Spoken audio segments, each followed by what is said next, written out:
Star Trek Prodigy has been one of the most impressive first seasons of a Star Trek show for quite some time, but it has struggled a little bit with the label "it's a kids show." Now, we've already covered on this channel why that we don't believe that is a fair description. However, if that hasn't convinced you, let this list convince you. With that in mind, I'm Sean Ferrick for Trek Culture, and here are 10 huge revelations you missed from Star Trek Prodigy. Number 10. Where are they now? Taking us back to the Delta Quadrant is one thing, but Prodigy also brings two key characters back to the franchise: Catherine Janeway, Admiral and Hologram, and Captain Chakotay. The audience is first introduced to Hologram Janeway, the Protostar's training program. Over the course of the season, this version of the former captain grows beyond her initial programming, much like her real-life counterpart's former chief medical officer.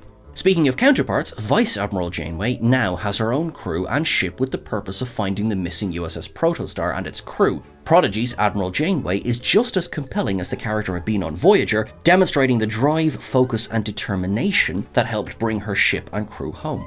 The now missing captain of the USS Protostar, Chakotay, is at the core of the show's mystery after taking the prototype vessel through a temporal anomaly, arriving at the planet Solum. Though the natives captured the ship, intending to use it to destroy the Federation, Chakotay's fate remains a mystery by the close of the show's first season. There's clearly more to come in regards to the missing Chakotay. A reunion between the former Voyager first officer and his captain has to be on the cards.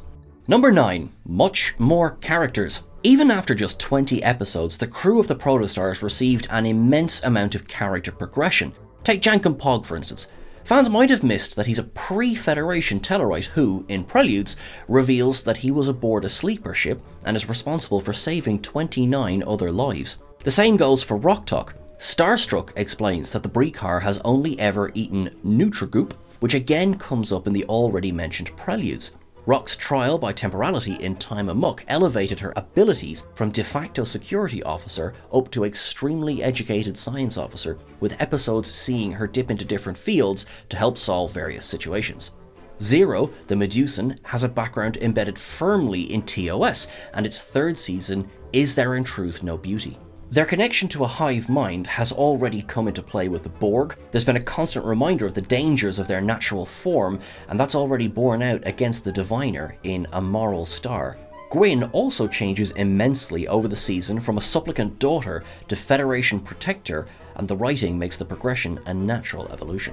Number 8. Big 3D printer. Meals, clothing and other small items replicated from thin air have always been a thing since TOS, and Prodigy has taken the concept to the next level. Aboard the tiny Protostar, where space is at a premium, Starfleet installed a vehicle replicator. So far the show has seen the runaway ground vehicle, as well as a shuttle partly constructed in Dreamcatcher, as well as a sub used to save the whale in Asylum. It's a radical space-saving technology that Voyager would have benefited from immeasurably.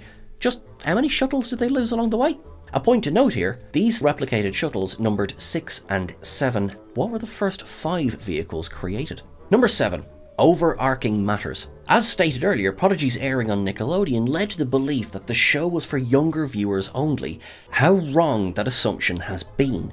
Viewers choosing not to watch the show are missing out on a series that is accessible to all and has woven a fairly well-plotted story arc that has carried through the whole 20-episode series. Prodigy's pacing has been on point from the start, exploring the characters, dropping Easter eggs about their pasts from the first minute of Lost and Found. With a shorter runtime than live-action Star Trek, each half-hour episode leaves as many questions unanswered as it tends to tick off. The living construct Vau-N'Akat dilemma remains the central threat to the show, but fans are treated to further exploration of the Delta Quadrant, a region of space last visited in the Voyager finale Endgame. Even by the end of the season, it'll be hard for Trekkies not to feel some attachment to the characters or where their stories lead. Truly powerful writing.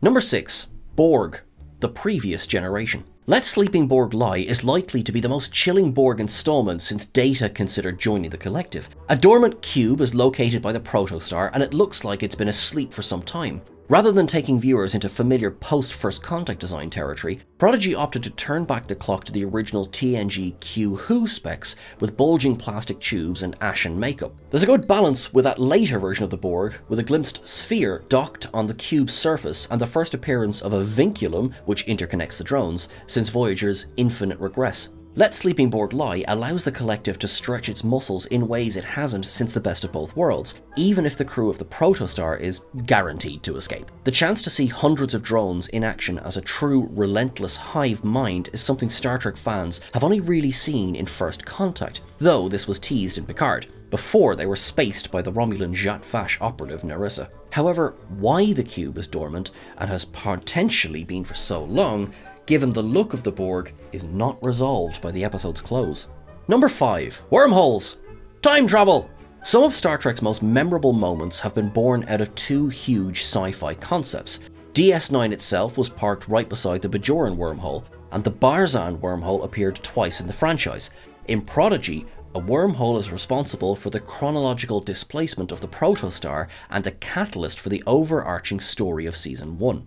It also evokes memories of Enterprise's temporal Cold War, allowing the Vau-N'Akat Pashids to track down the starship, thus paving the way for the destruction of Starfleet via their living construct.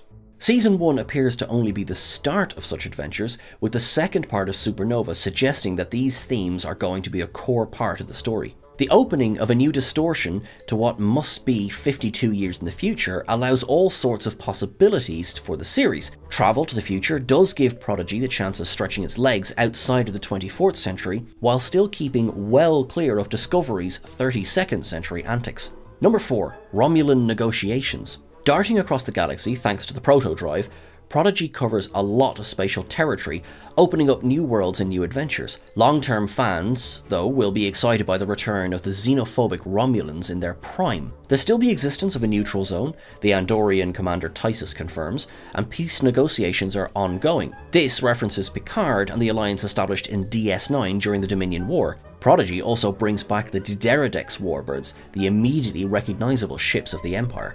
The ongoing talks don't stop the Romulans from taking a more than casual interest on the USS Protostar once it crosses the border, Crossroads, or from attempting to take control of the prototype vessel, Masquerade, again demonstrating their duplicitous nature. Number 3. Spaceships, spaceships, spaceships!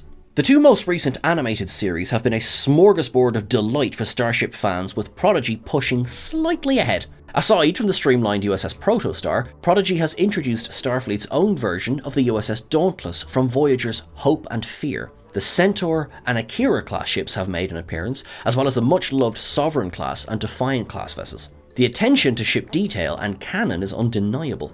In fact, we might go so far as to say that of all of the shows that are currently available to watch right now, Prodigy has been the one that is really realising them the best. Gone are the hazy ships of the early seasons of Discovery and Picard, and what we've got back is the way we've wanted to see these ships ever since the 90s. The two-part finale of the first season, Supernova, saw the return of two seminal vessels, the USS Enterprise E, and, in a much more visible role, the NX-74205 USS Defiant, chasing the USS Protostar through the incapacitated fleet of Federation vessels. What's more, if you look closely at the final episode of Star Trek Prodigy, you'll see some shuttles bearing the legend USS Voyager A. That is correct. The confirmation of the Voyager A in its existence in Star Trek Prodigy has happened, although we have yet to see the ship itself. Prodigy has nodded to some of Star Trek's most iconic ships, with a crashed Klingon bird of prey, Kazon fighters, Vulcan cruisers, Borg cubes, and Ferengi Decorah class marauders all showing up, driving long-term Trekkies into a ship-based frenzy. Number 2. Canon character callbacks. Aside from the story arcs, new ships, and snappy dialogue, Prodigy has updated us on the career paths of a couple of established characters from TNG. Appearing in Crossroads and the subsequent Masquerade, Thadian O'Connor proves that leopards can change their spots, with Billy Campbell reprising the role. O'Connor first appeared in TNG's The Outrageous O'Connor, followed by a mute cameo in Lower Decks' An Embarrassment of Dupplers as a party DJ. His third appearance in Prodigy manages to drop in the events of his TNG appearance in passing, and none of that charismatic rogue has been lost over the years. Another alumnus to speak once more is Ronnie Cox's Edward Jellicoe.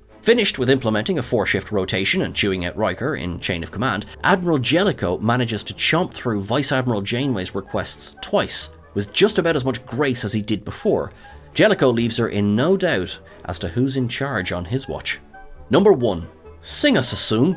From the off, Dal's origins were one of the main questions of the series, with breadcrumbs teased from week to week. The biggest arrives in Masquerade. Linking Prodigy forever into canon, it turns out that Dal is an experiment, the work of the proteges of Arik Sung. Fans of Enterprise will immediately recognise the name as the Sung played by Brent Spiner in its 4th season. While Dal's base DNA is likely human, there are 25 further distinct races from the Federation within his genetic makeup. There's some Proto-Organian in there, a touch of Klingon, and even some Vulcan. But what else? Note that it's been said he has 26 distinctions from within the Federation, meaning that there could be some from outside it too. In fact, on closer inspection of the graphics from Masquerade, Dal may be part Q, species 8472, and more. There's also one more significant factor. Augments are forbidden from serving in Starfleet, and while Vice Admiral Janeway might have some sway in the matter, it is going to come up again. That's everything that we have so far for our list. We implore you, if you haven't already, go and watch Season 1 of Star Trek Prodigy. It is a thoroughly enjoyable series, and there is an awful lot in there for new fans and legacy fans alike. In the meantime then, let us know what you thought in the comments below. Please don't forget to like, share and subscribe. You can catch us over on Twitter at Trek Culture. You can catch us on Instagram at TrekCultureYT. Make sure you check out the original version of this article on whatculture.com, written by the lovely Clive Burrell. I have of course been Sean Ferrick. You can catch me at Sean Ferrick on Twitter also. You're all awesome, you're all wonderful, make sure you live long and prosper. Our friends in Ukraine, stay strong. Our friends in Iran, in China, and everywhere around the world, know that we're with you and we love you. Everyone, keep things wonderful. Bye.